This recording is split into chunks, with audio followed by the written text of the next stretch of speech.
एक समय था जब ताज नगरी पर्यटकों से गुलजार हुआ करती थी, लेकिन अब वैश्विक महामारी कोरोना के चलते पर्यटन की स्थिति बदहाल है। एक्सपो न्यूज की टीम ने जब ताज नगरी के गाइडों से बात की तो उन्होंने पर्यटन की बदहाल अवस्था पर अपनी आपबीती बताई। कोरोना संक्रमण के बाद से ही टूरिज्म पर पूरी तरह से रोक लगा दी गई है। संक्रमितों की संख्या में कमी होने के बाद ताज नगरी में स्मारकों को पर्यटकों के लिए खोल दिया गया है, लेकिन वहां भारी पर्यटकों की संख्या अभी भी ना के बराबर है, जिसके चलते गाइडों को भारी परेशानियों का सामना करना पड़ रहा है।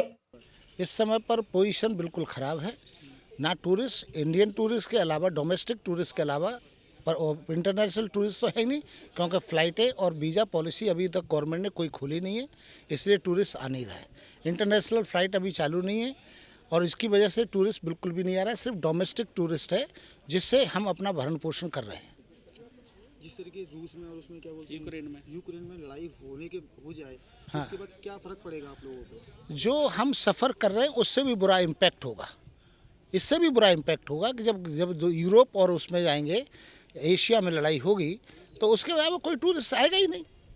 अगर आप वीज़ा पॉलिसी खोल भी देते हैं या इंटरनेशनल फ़्लाइट चालू भी कर देते हैं तो अभी कोई फ़र्क नहीं पड़ेगा, टूरिस्ट कभी नहीं आएगा, क्योंकि टूरिस्ट एक ऐसी नाजुक ट्रेड है जो चारों तरफ शांति होने के बाद ही एक जगह से दूसरी जगह ट्रेवल करता है। राजकुमार शर्मा ने बताया कि इस समय परिस्थिति बिल्कुल खराब है। बाहर से कोई पर्यटक नहीं आ रहा है। डोमेस्टिक टूरिस्ट के अलावा बाहर से कोई टूरिस्ट नहीं आ रहा है, क्योंकि सरकार द्वारा फ्लाइट और वीजा पॉलिसी अभी तक खोली नहीं गई है, इसलिए टूरिस्ट नहीं आ रहे हैं, जिसके चलते हमें डोमेस्टिक टूरिस्ट के जरिए ही अपने परिवार का भरण पोषण करना पड़ रहा है। इसके साथ ही उन्होंने यूक्रेन और रूस के संभावित युद्ध को लेकर चिंता जताते हुए कहा कि यदि यह युद्ध हुआ तो जो अब परिस्थिति है, अब से भी बदतर स्थिति भविष्य में हो जाएगी। उसके बाद बाहर से तो पर्यटक आने बिल्कुल ही बंद हो जाएंगे, जिसके चलते हमारे सामने रोजी रोटी का संकट खड़ा हो जाएगा। देखिए, इंटरनेशनल टूरिस्ट तो बिल्कुल आ ही नहीं रहा है, जो फॉरेनर्स हैं, और अभी जो आ रहा है डोमेस्टिक चल रहा है।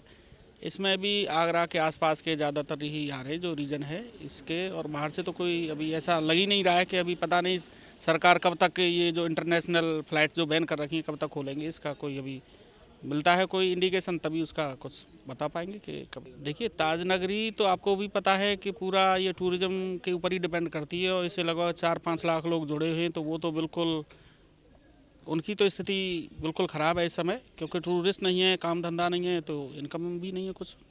मानसिंह द्वारा बताया गया कि इंटरनेशनल टूरिस्ट बिल्कुल भी नहीं आ रहे हैं। आगरा और आसपास के टूरिस्ट ही स्मारकों में आ रहे हैं, और फ्लाइटों को सरकार द्वारा कब तक खोला जाएगा यह भी अभी तक साफ नहीं है।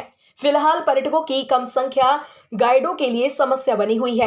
एक्सपो न्यूज के लिए संवाददाता सोनू की रिपोर्ट।